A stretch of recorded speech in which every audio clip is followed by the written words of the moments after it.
Okay, guys, welcome back. Before I start, I'm going to say that the video I did with me going to see Mike and Steve and some of the other guys, that was the first video in history that the first viewer gave me a thumbs down. Mint. It seems like whoever's thumbs down to me comes on in like spurts. He'll watch a video and just like thumb down a bunch and then disappear for like 2 and then do it. That makes me so happy that they're wasting their life. It really does.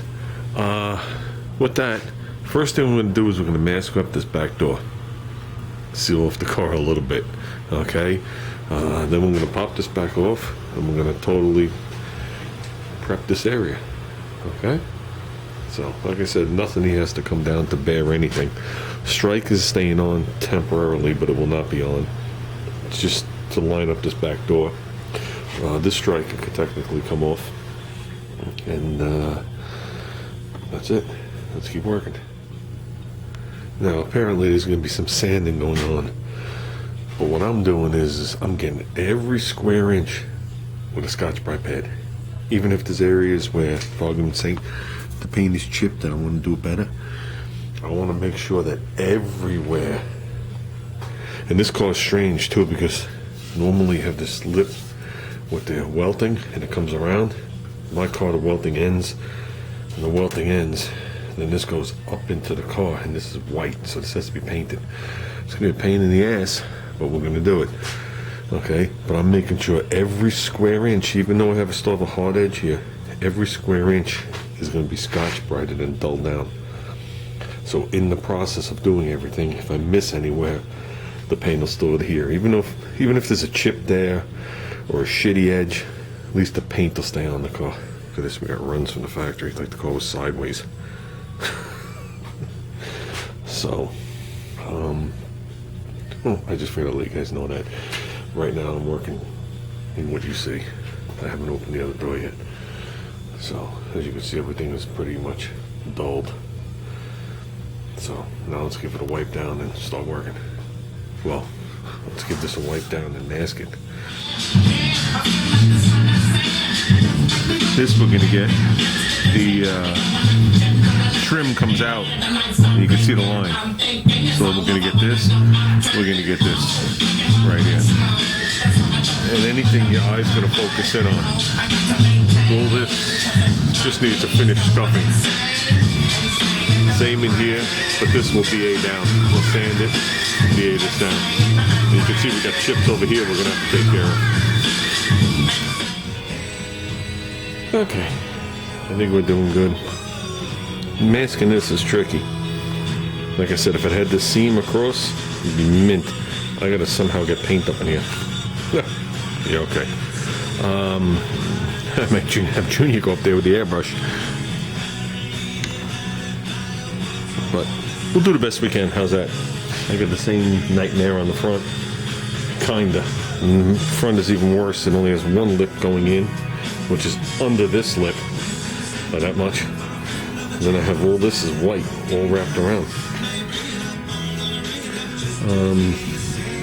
I mean, it does have molding that goes over here, which is off, and I just gotta take that last piece off.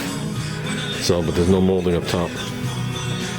So, we'll be painting it as far over to this edge as possible. So, I mean, I can go look at the other one. See how much this molding wraps around. Okay, we're getting there. I gotta take that panel off. I'm not looking forward to that. And we're doing good. We're gonna go right up to this line. So we're gonna come up here and go right to that line where rocket shuts. So this whole thing, this whole lip will be rocket shuts. Which is good when you're climbing it out. So we have to actually run and get that. I don't know if they're open now, but they will be open tomorrow morning. So I want to get that on. Okay, these are my kick panels. That's what a package tray or whatever hooks on.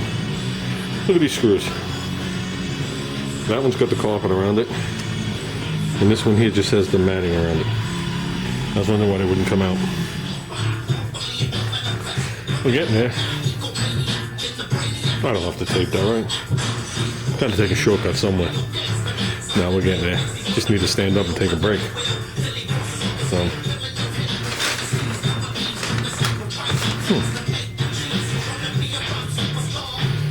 Okay. Obviously we'll go over this one more time, but this is good for the jams. I don't have the torque spit to get that out. So, we'll have it before we paint. So, okay guys. And we still haven't done the lip. We're getting there.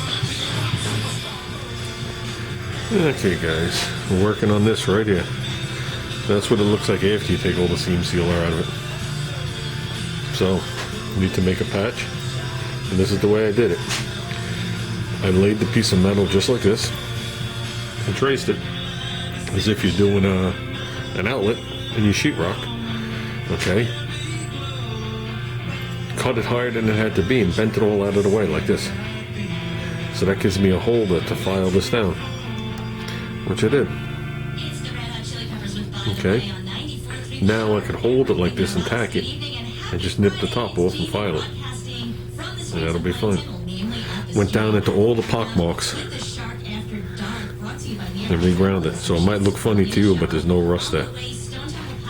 So, okay. Okay. Let's just nip the top, grind it, and put a little mondo. See, it's hanging down just a hair there anyway, for a little reshapage. Okay. Okay, this was a butt seam. We got that welded. This was the patch.